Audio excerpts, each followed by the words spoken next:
us deal with, our first impressions and our confidence, and that's Beth Sears. Beth is a wonderful friend, colleague, and she actually helps us in Rochester, works with, does training for us around the same exact subject. So if you think that we're having to do stuff we don't do, not true.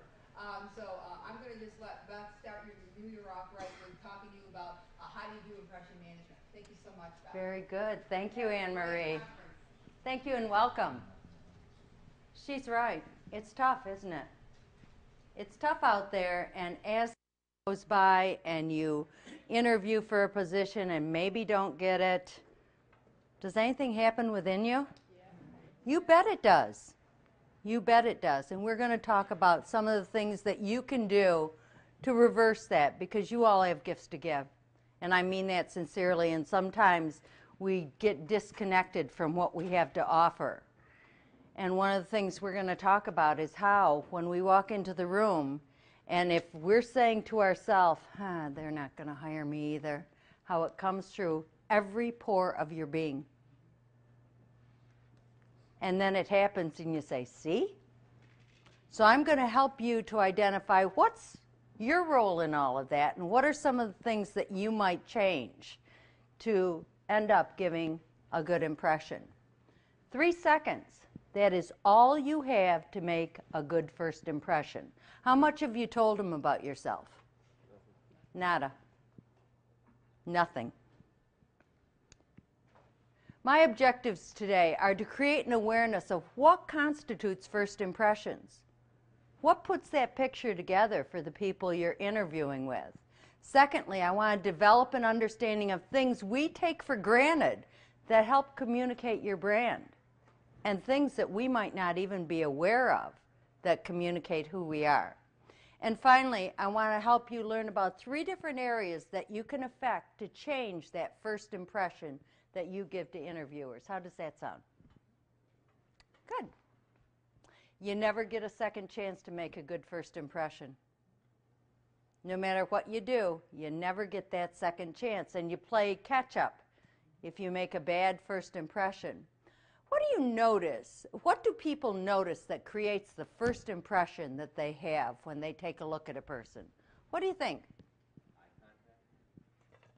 Eye contact. Eye contact?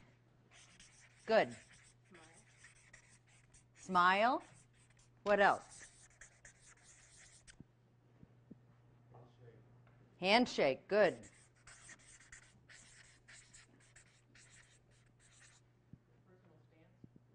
Personal stance. Really good.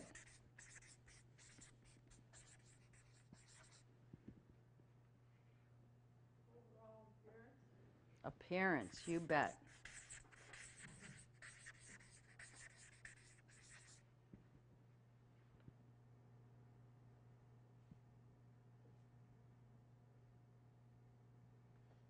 Anything else? You have to bathe yourself in cologne and Aftershave.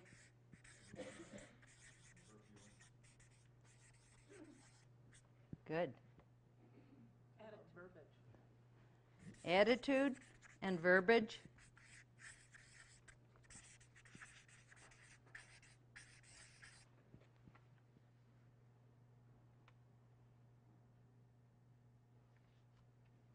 That's a good list to get us started. Let's talk about some of them. First impressions. The answer lies actually in the brain of the interviewer and in your brain when you first meet them.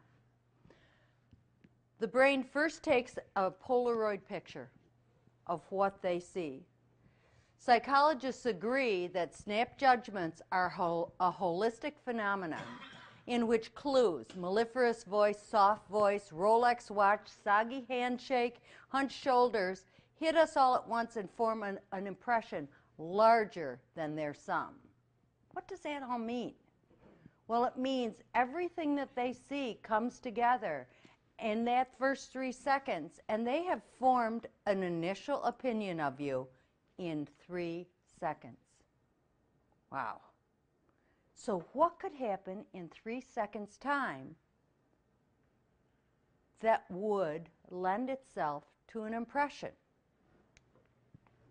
The first time an interviewer sees you in a professional capacity, say here or at an interview, what clothes are you wearing? How important is that? What clothes should you be wearing? That might change. How about your shoes?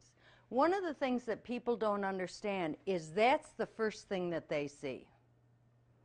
So if you look all put together, if you look clean and pressed, and you walk in a manner that exudes confidence, that's what they walk away with. This is a picture of a confident person. This is a picture of somebody who has their act together. So when you take a look at clothing, how should you dress? Tell me.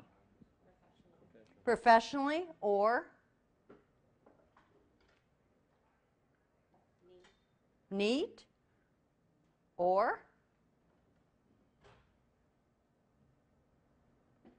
The answer is it depends. It depends where you're interviewing.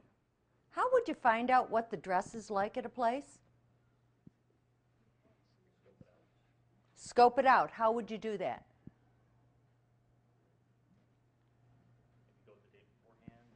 Bingo. Closing time. Watch people leave. And then dress just a bit better. Dress just a bit better.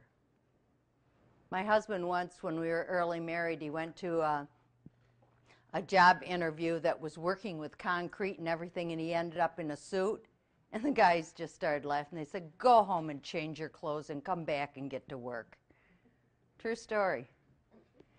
Shoes, how important are they? Especially for men. Men look at other men's shoes. So what do you need to do? Polish them. Do you ever get messed up on the way to an interview? What can you do? Just make sure, clean them off. They have in the dollar store those little shoe shine brushes with some oil in it. Last minute touch up, it makes a difference. You might not think so. It makes a difference. What about makeup, guys? No, I mean. What about makeup? Should be muted. Should be muted. Should be, you know, nice, clean look. What does that communicate to people? That you're a professional. That you're a professional. I once spoke at an MCC job fair a number of years ago, and as I was walking through the hall, I saw this lady, God love her, who she had penciled in these huge eyebrows over her eyebrows. And I thought to myself, nobody's going to get past that. Nobody's going to get past that. And people were just kind of looking at her and just trying to figure out. But all of those things go into the picture that people walk away with about who you are and what you have to offer. What about jewelry?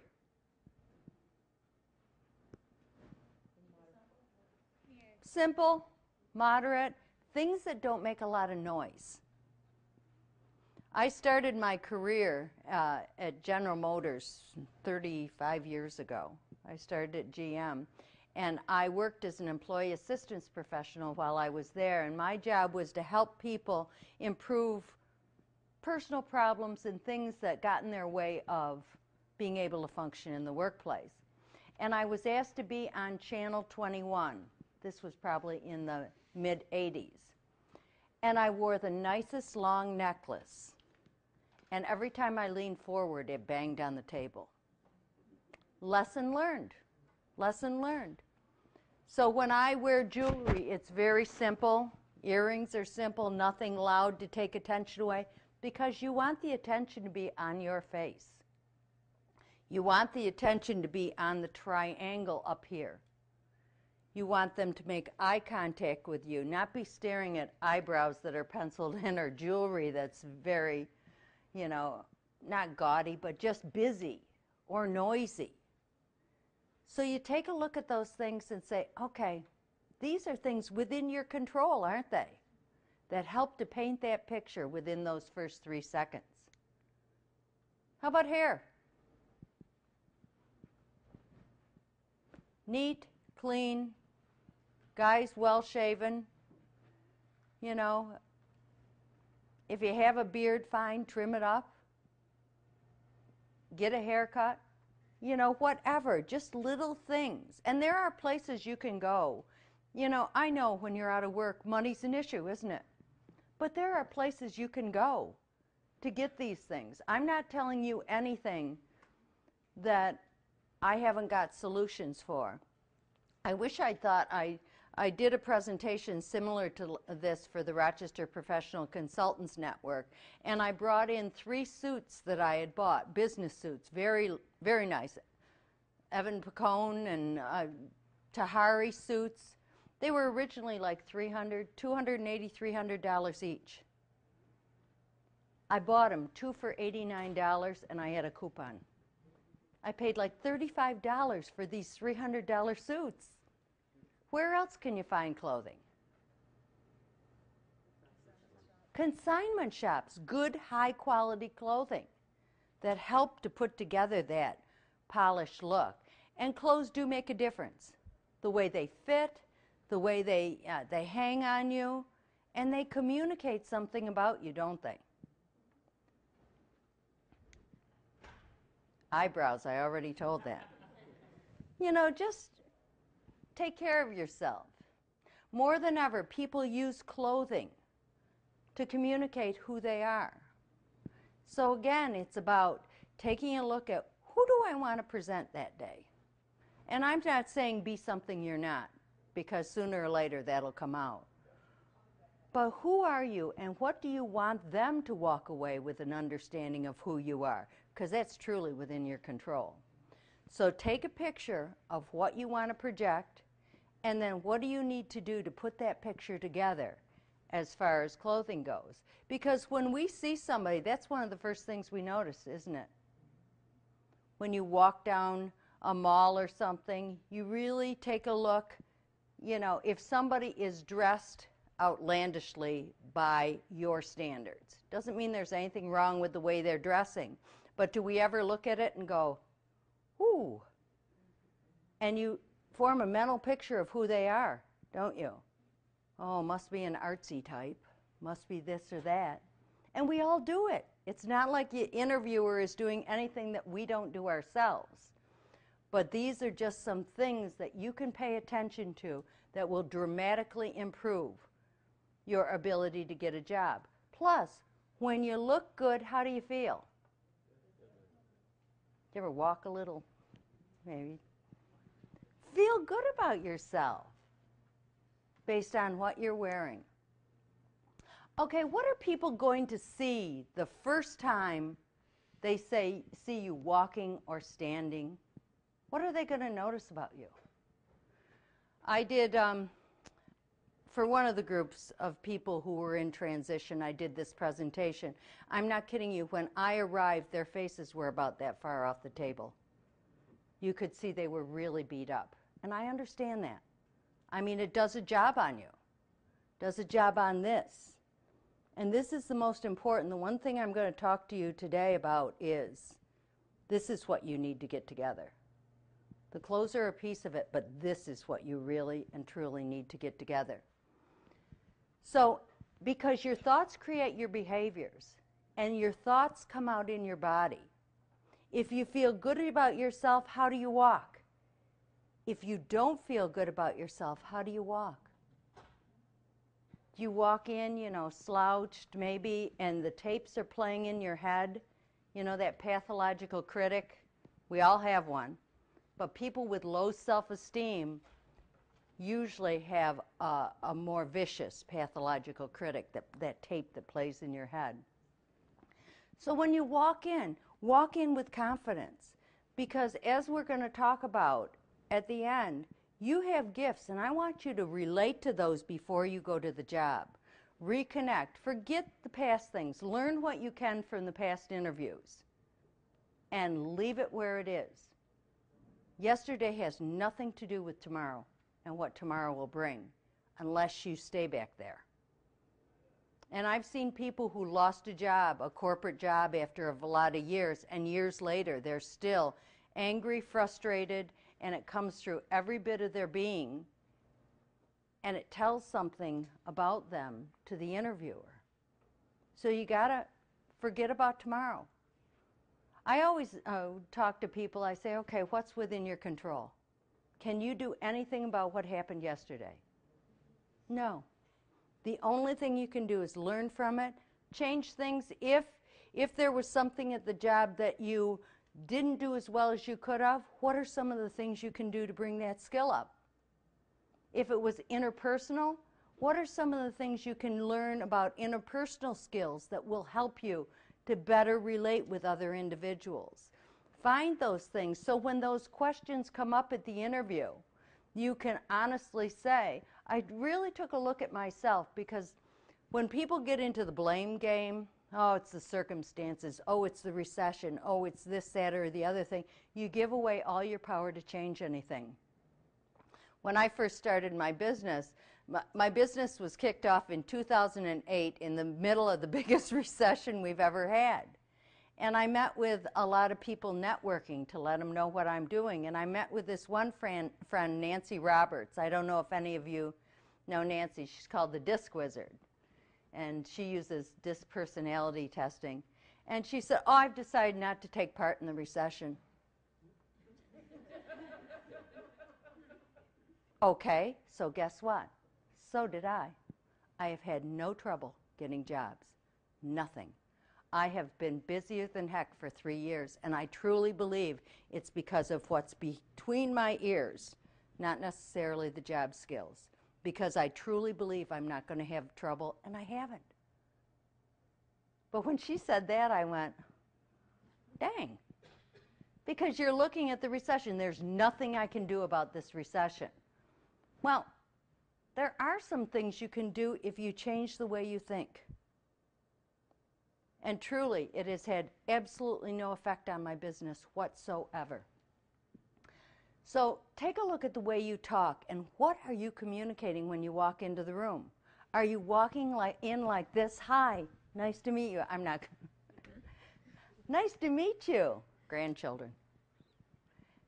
Or are you walking in and saying, hi, you know, where do I sit? So stand up, shoulders back, stomach in, and walk in as the person you are with gifts to give them.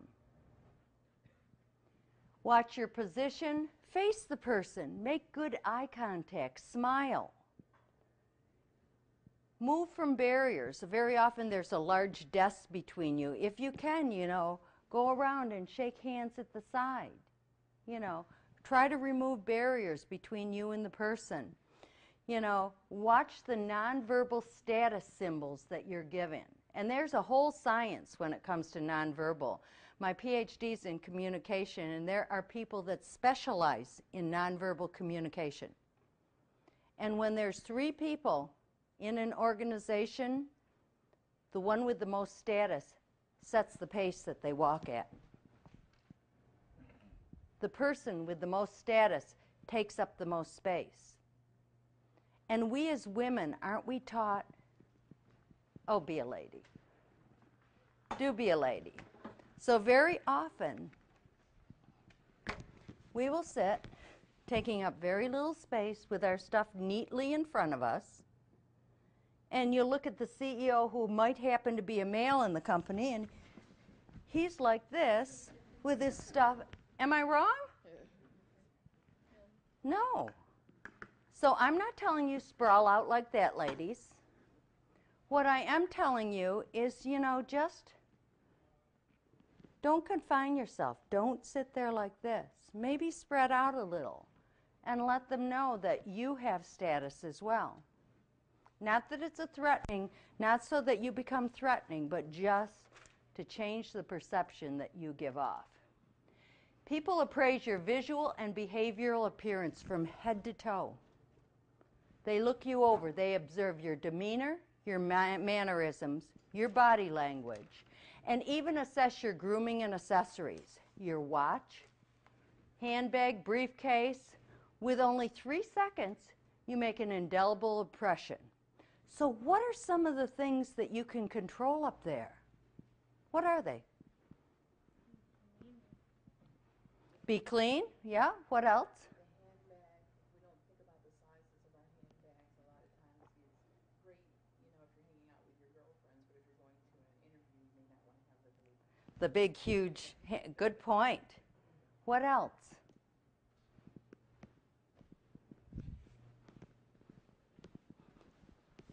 If you walk in with a briefcase, make sure there's not papers hanging out of it.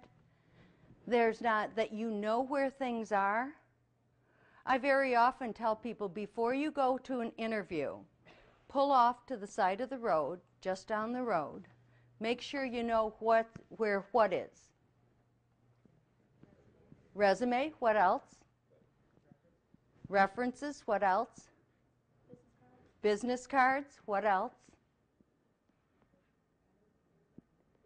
Pen, paper, 2 pens.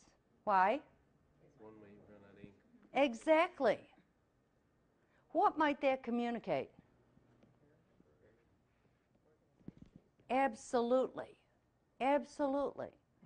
And I'll share a story with you, because that's what it's all about. We're in the same thing. I do what I tell you to do. So when I'm going on a consulting job, I pull over just before and make sure I have everything.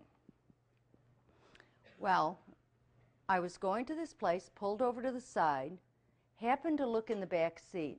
One of the things I'm going to talk about is the appearance of your vehicle. Is that important? Yes. Oh, please.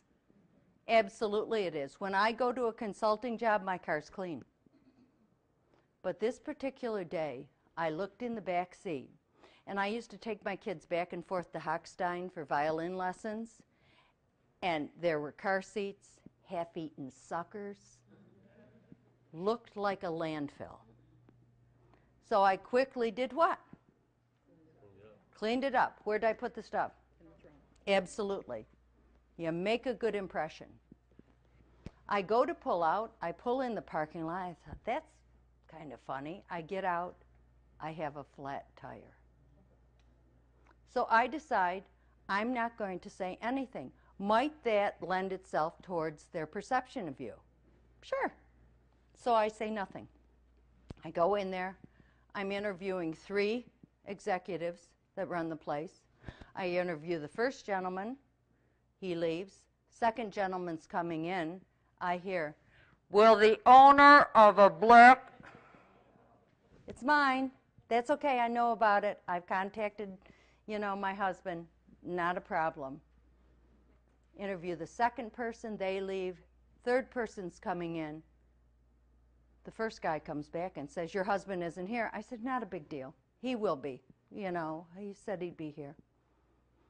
Interviewed the third person, left. The first guy says, I am not leaving you stranded. I am not. I have a mechanic here. He gets off in a half an hour. I'm going to have him change your tire. And he's bantering back and forth, and I do a quick thing. It's not worth the battle. So he says, let's go to your car. I get about from here to my car. Where's my spare? Yep. Along with the car seats and the suckers and all the stuff. So what do? You laugh. You say, I just had to clean up after grandchildren, sorry. And just go on with it. But the point is, try to do your best to make a good first impression. Because it lends itself to who they see you as. Who are these people? Colleagues? Professional? Yeah. What do you think they do for a living? Sales? Okay. Are they good at it? Yeah. Mm-hmm. Anything else you can tell from that? They're all smiling. Nice place to work? What about them? Energetic. What do they do for a living? Students? College students? Okay? Professional?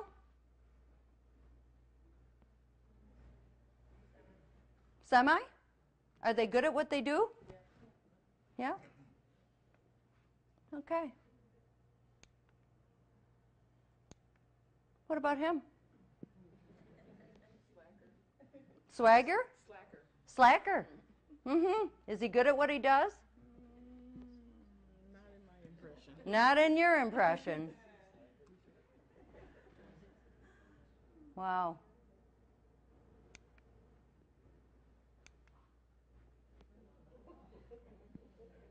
Who's that?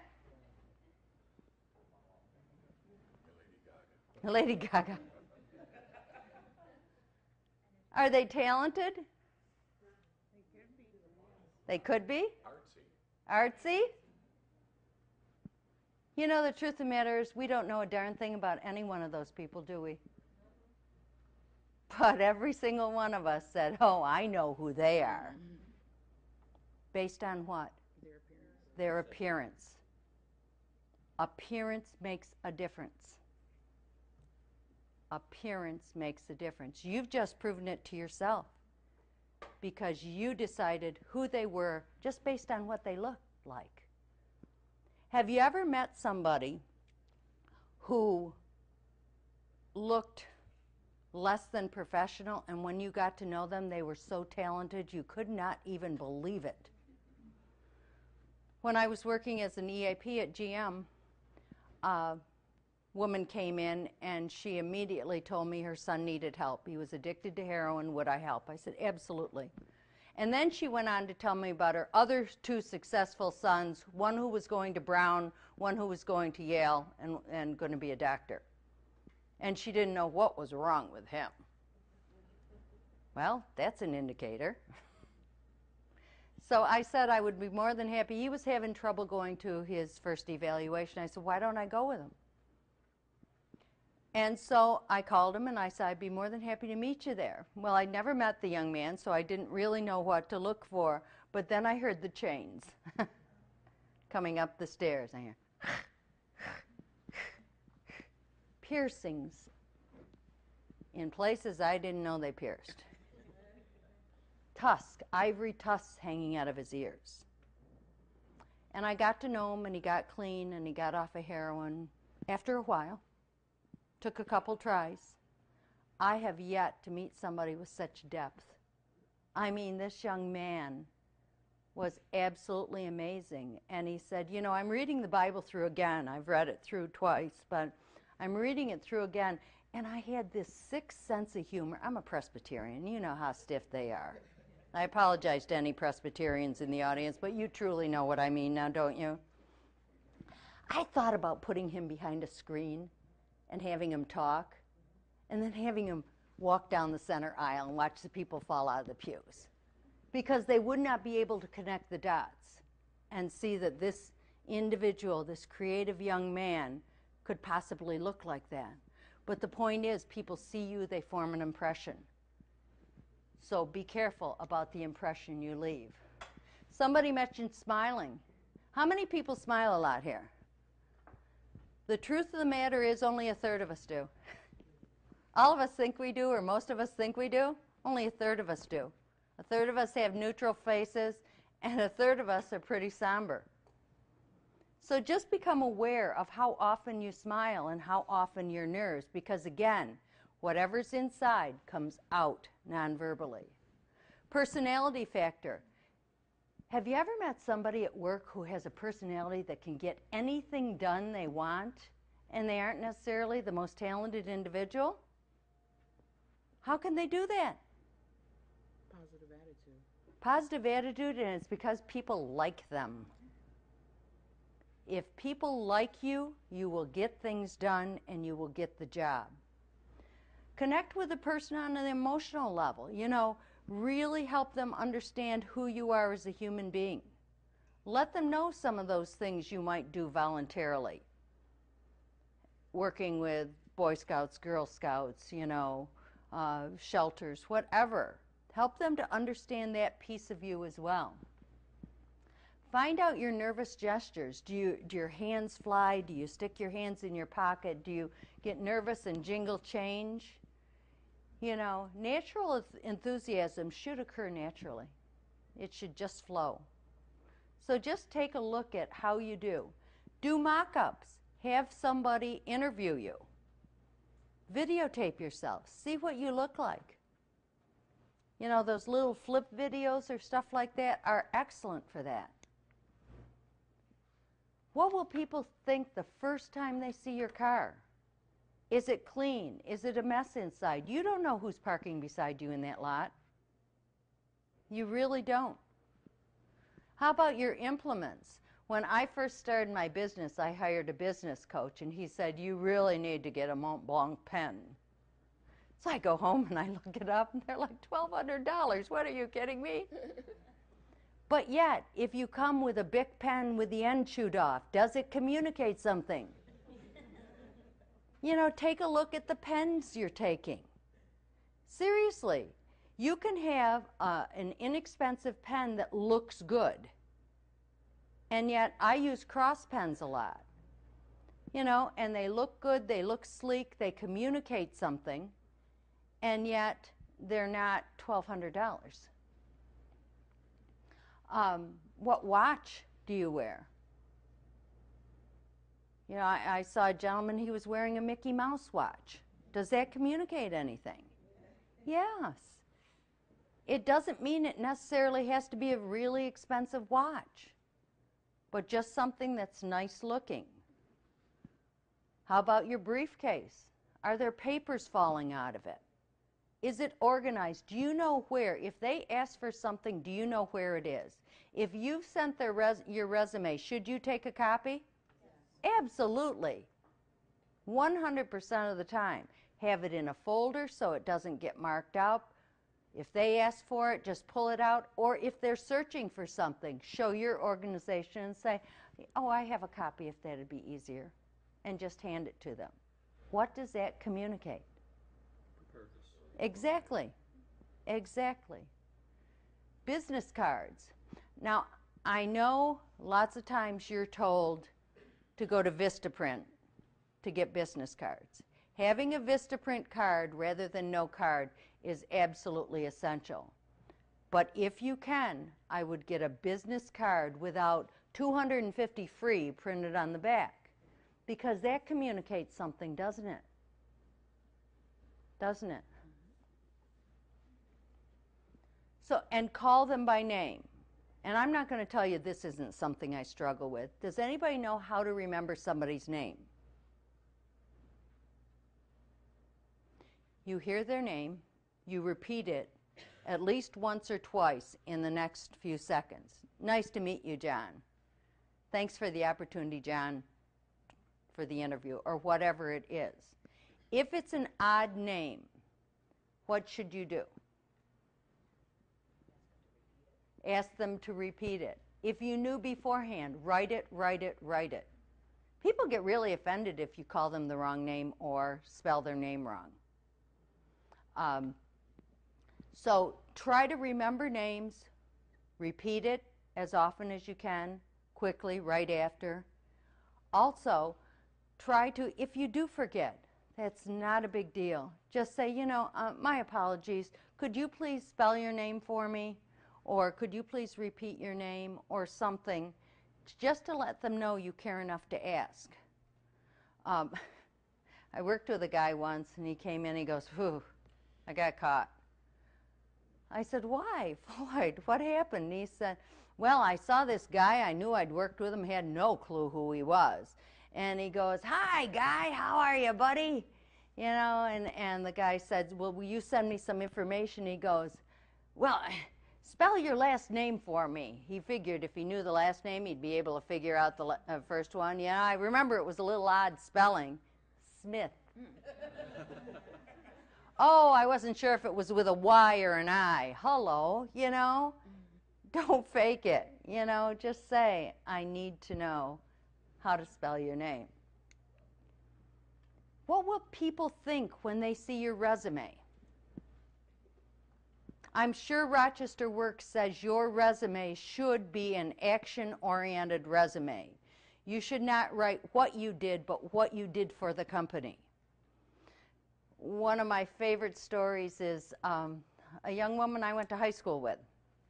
Went back to my 40th class reunion a few years ago and saw her. I hadn't seen her in 40 years. And she looked exactly the same. I mean, some people say that. She really did. And so I saw her, and we reconnected. And 2 months later, she wrote me, and she said, oh, I lost my job. You know, and my girlfriend told me nobody's going to hire a 58-year-old woman. And I wrote her back, and I said, with that mindset, you're absolutely right. And I said, we need to talk. Can we talk in person? So I talked to her on the phone. I said, why would somebody not hire a 58-year-old person? She goes, I'm too old. So what do you bring to the table that somebody just out of college doesn't? Experience. I said, absolutely. There's positive to both sides. Being a young person just out of college with the freshest information and being somebody who had years of work experience, some of us in different environments, which really adds to who we are as people. You've interacted with so many different people, it really helps you to understand the business world, how things work and how to get things done. But if you walk in there with the idea between your ears, nobody's going to hire a 58-year-old person, guess what? You're right, because it'll come out of every pore of your being during that interview, because that's the tape that'll be running. Not what you have to offer them, what you have going against you. And I'm here to tell you, I don't believe that's against you. What about your cover letter? What does it look like? Is there a lot of white space? Your business cards, does it look like it was used as a coaster in a bar? You know, these things matter. Are the ends curved over? Is it clean or dirty? Is there a lot of white space, or do you try to cram as much information? People don't read things that are crammed with a lot of information. Anybody get a Christmas letter? 3 sides packed? Did you read it? You might have started, but you quickly lose interest. Same thing goes for this. You know, put ideas out there, but clean. So important, I can't even begin to tell you. What do they think when they see you on Facebook, LinkedIn, Twitter, any social media site that you are on? Wow. That is the first place employers go today to look you up. And if you're standing there with the Labatt's, it's not a real good thing. There's nothing wrong with enjoying a Labatt's, but what you are doing by putting it on the cover of your Facebook page is saying, this is who I am. This is what I do. Even people who put up a picture of a child as opposed to a picture of themselves. What are you communicating? There's nothing wrong with having pictures of children on your Facebook page or whatever. But is it the main focus? So be very careful about what you put, how you print it, what you put out there, because you are actually telling people who you are as an individual. Who you are. Okay, anybody ever have an interview over coffee or lunch? When I opened my business, I paid a lot of money to a high-end business coach to teach me how to be a consultant in a manner that would get work. Do you know what he taught us? Table manners. He brought in an appearance consultant to assess what we looked like. He said, if you can get out of meeting somebody over a meal, that's a good thing. because everything goes. You spill something inadvertently. Anything. You're so excited about something, you talk with your mouth full. It might be something that drives this person crazy. All of those things communicate who you are. If you're out for a meal, what would they think the first time they saw you interact with a waiter or waitress? What might this tell them about you as an employee? Your interpersonal skills. Absolutely. How about if the order's wrong? How do you handle it? Are you polite? Are you rude? I hate onions on my sandwich. Sorry, I asked not to have onions. Thank you so much. All of those things go into the picture, the portrait you are painting for them. Be an artist. How about the first time they see you eat? Ooh. Could that be positive or negative? All of those things, again, go into that picture. How about the first time you shake hands?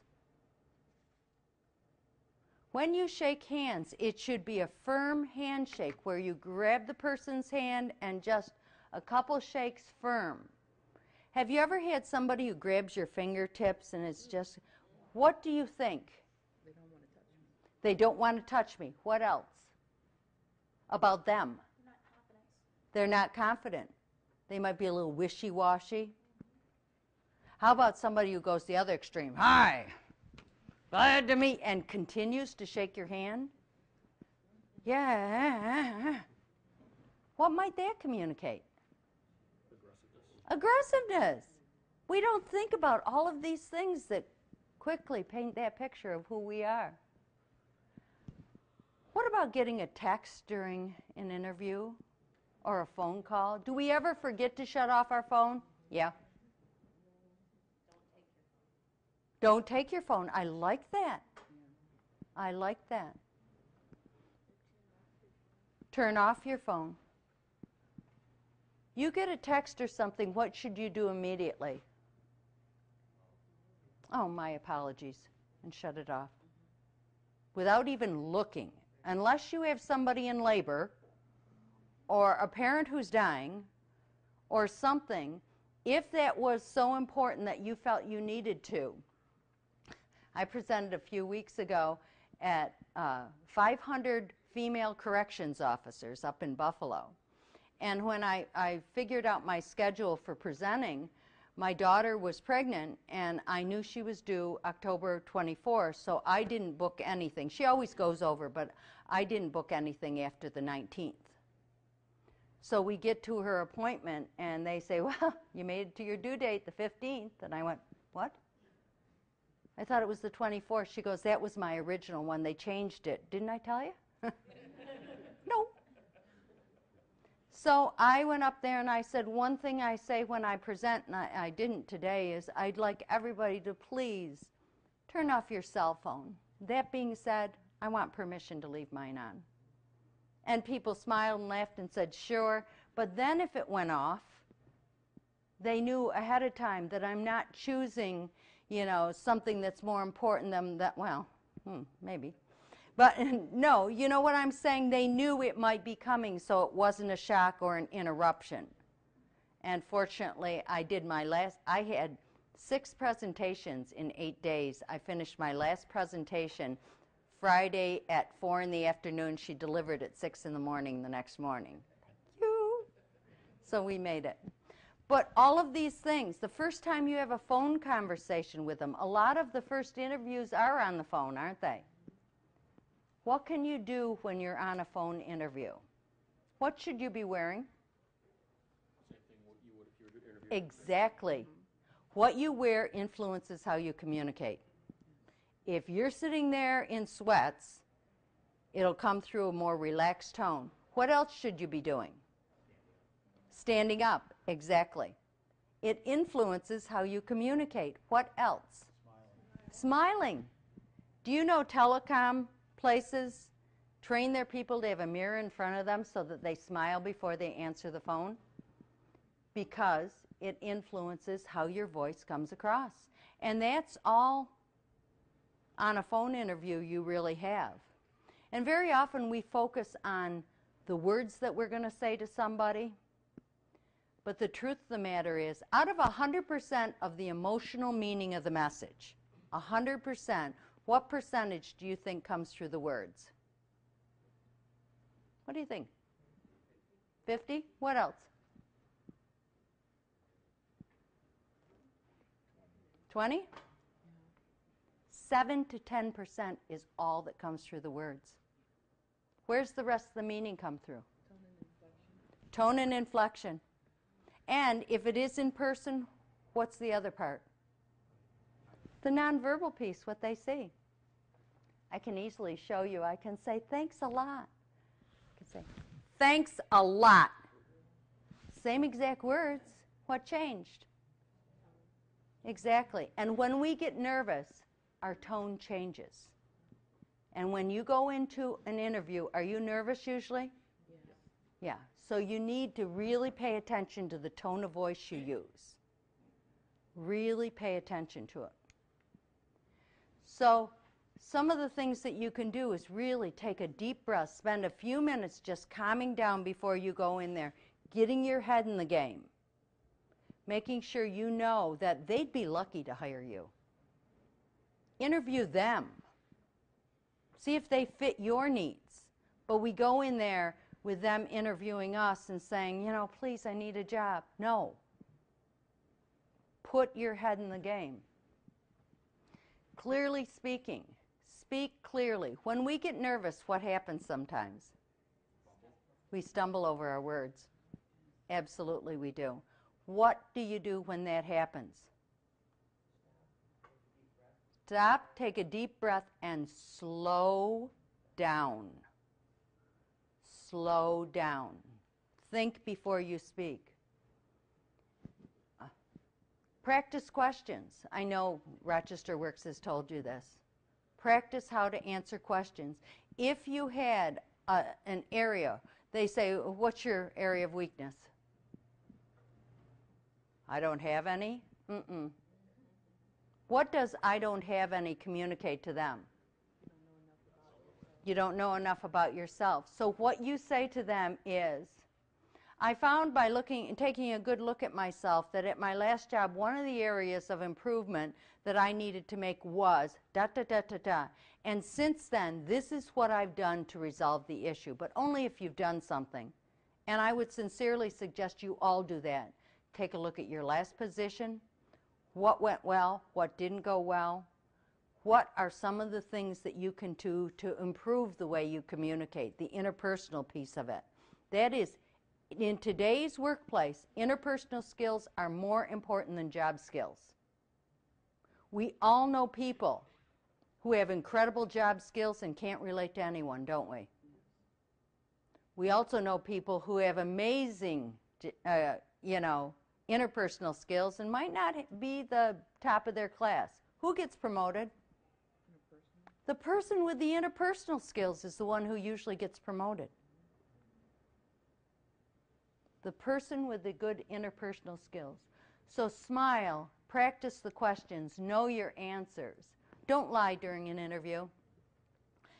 One of my professors at UB, he now works with the government to teach them how to detect whether somebody's being deceptive, because there's little inadvertent facial gestures that happen when we tell a lie that we aren't even aware of, that other people pick up on, and they go,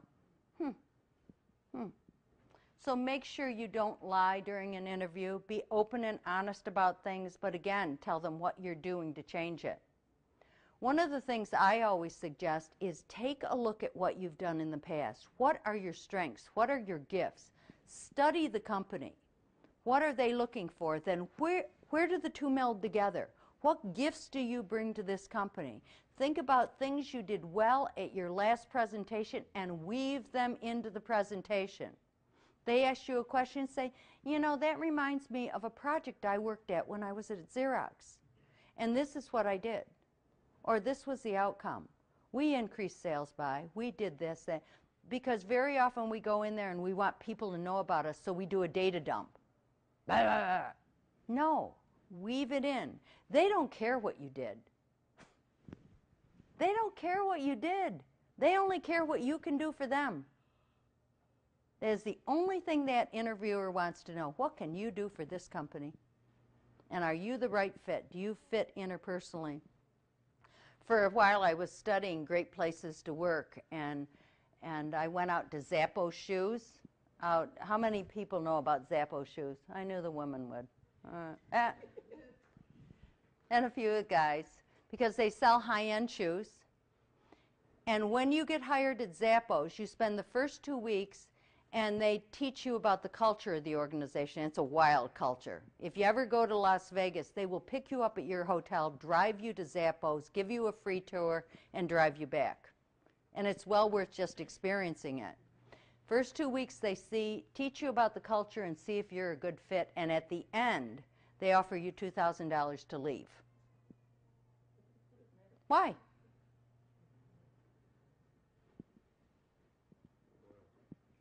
If you take that $2,000, they're better off. The majority of people don't. I think don't quote me, but I think it was 4 to 6% or something took the $2,000. The next week, they send you to the place, the distribution center in Kentucky. You meet everybody you're going to talk to on the phone. You do every single job, and they do the same in Las Vegas. And the last week, you're on the phones. And you have as much credibility to give away a free pair of shoes as Tony Shea, the owner of Zappos. So know the company, know where you'll fit. Know if it's a good place you want to be, and if it's not, don't take the job. As much as you want a job, has anybody accepted a job just to have a job that was a big mistake? Then you don't do well there, you don't get along well, then what happens to your resume? It's got all these different jobs on your resume. Right. You're not staying anywhere a long period of time. Right. Which is not good. So speak with expression. If you need time, if they throw something at you, just take a minute and say, interesting question. Give yourself a couple seconds. Don't just blurt out something. Just slow down and say, let me think about that. That's an important question. And just be silent for a second or two and gather your thoughts. Speak confidently. Avoid sort of, kind of. Well, I kind of. No, it's sort of, No, that wasn't one of my skills, but I am a quick study and I would love to learn that. Speak in complete sentences, avoid slang, and listen to the questions, then pause before answering. Okay, the third area I'm going to talk about, which I'm here to tell you I believe is the most important, and that's what's going on between these ears before you go anywhere. Because if you don't believe you're worth hiring, they aren't either. So what I tell people is get your head in the game. Get your thoughts together. If your head's not in the game, you won't get the job. You will not get the job. Before the interview, determine what you have to offer. Go back through all the jobs you've had. What did you bring to the table? What were you complimented on? What did you do well? Where were the increases? Did you increase? And then tell percentages. Don't make things up. When I tell people when they get a job, the day you start a portfolio.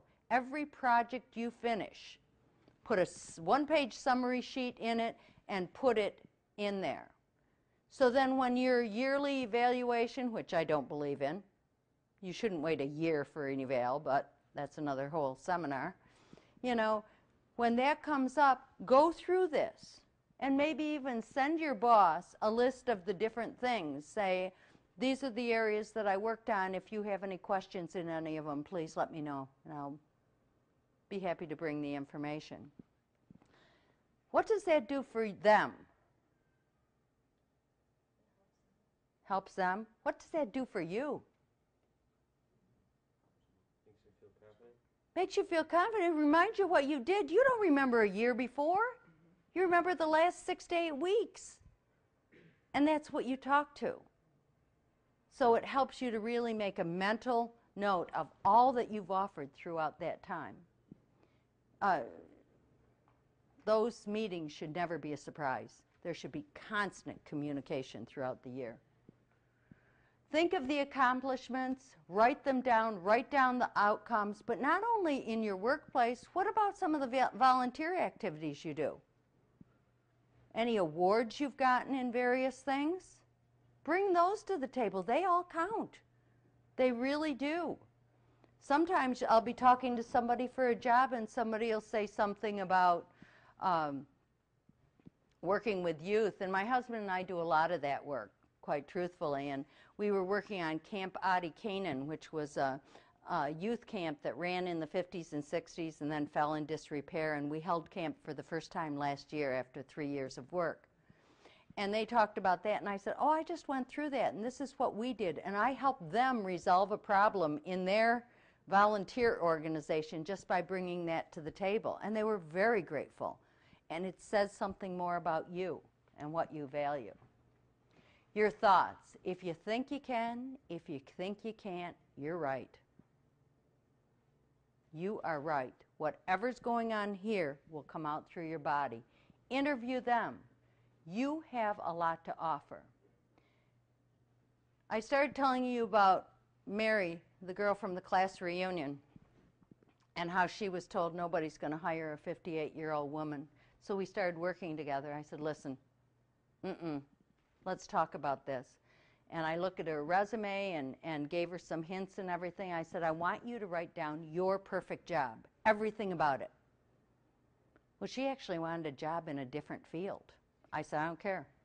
Just write it down and put it out there. Write down everything. And just say with intention, this is what I'm looking for and this is what I'm going to get. And it took about 4 or 5 months. And she called me.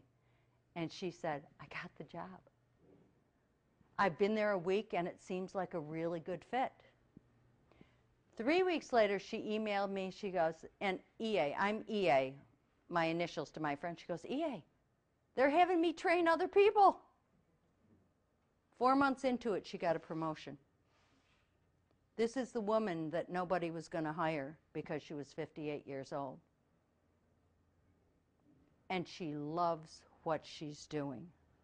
So my assignment for you to do is think of your perfect job, write it down, every single thing about it. Visualize yourself in that position and feel the emotions of having that position, and I truly believe it'll come to you. I truly believe people and paths will open up and you will get what you're looking for. It has happened to me in this venture. Think, before you leave for an interview, what are they going to see when they look at you? What are they going to hear when they listen to you? And what are your thoughts going in there? Very, very important pieces. Now, one of the things that I do, I'm actually in transition. I am in transition as well. In 2008, I graduated from UB with a PhD in communication, and the same month I opened Workplace Communication Incorporated. And I've been doing it for 3 years, very successfully. So why would I change? Well, the truth of the matter is, during those 3 years, I have enjoyed what I've done. I'm good at what I've done, but there's a certain area that I became very passionate about. And that's about focusing on people who just don't feel real good about themselves. So within the next month, I'm going to be opening up Good Enough to Great. And although I work with men and women, my focus is going to be on women who look put together, drive the right car, have a great family, even have a good occupation, and yet inside there's that hole. They just don't feel good enough. And it keeps them up nights because they're anxious. And I help them to unlock their unique brilliance and help them to understand that who they are and what they're doing right now is good enough. So what I'm going to offer is I will be putting out, this is the sign up for my newsletter. And if you want to, fine. If you don't want to, that's fine as well. But what I'm going to be doing is I'm going to be offering a free CD that I'm putting together. I recorded it yesterday. When I say I'm in startup mode, I'm in startup mode. And it's on the shoulds. You know that pathological critic, the person in your head? Oh, you should. You should do more. You should do this. Why did you say that? You shouldn't talk like that. Yeah, and so I'm going to offer that free. So if you want to take advantage of that totally free offer, by all means, put down your name, email, and I ask for a phone number. I'm not going to be calling you unless your email bounces back to me. And that is the only reason I want your phone number. So I encourage you, find out the gifts that you have to offer and put them up here instead of the tapes that play that nobody's going to hire you. And I strongly recommend that you take some time looking at those gifts and understanding exactly what it is you bring to the table. Because I do believe that what you do and who you are is good enough right now. Thank you very much. Does anybody, we're about out of time, but does anybody have any questions? Yes, sir. Beth, you were talking about the social media sites. In your experience and your perspective, is it better to have a very either conservative or, say, sterile Facebook page on the assumption that who knows who may see it and kind of see your wild party scene? Or is it better to have your privacy settings set so that someone you don't already know will only see your kind of primary picture and maybe the top 3 interests you've got or whatever shows up on the generic page they show? I would suggest that you have a more subdued Facebook page, because if you block it, what does that say? You like your privacy? You like your privacy, or I got something to hide. that's just my gut. Make sense? Yeah. Yes? What about just not having a Facebook page to begin with? Right. How does that? And that, you know, people do, I have heard that is where today's interviewers go first. And might they wonder why you're not out there? You know, again, I think there's nothing wrong having a Facebook, LinkedIn page. LinkedIn, I was told Facebook is like a backyard party. Twitter's like a cocktail party, and LinkedIn's like an office party. Well, with that in mind, on LinkedIn, you wouldn't want to have a lampshade on your head. You know, it's more informal with Facebook, but I would just be real careful what you put out there. I just really would. Make sense? Anybody else?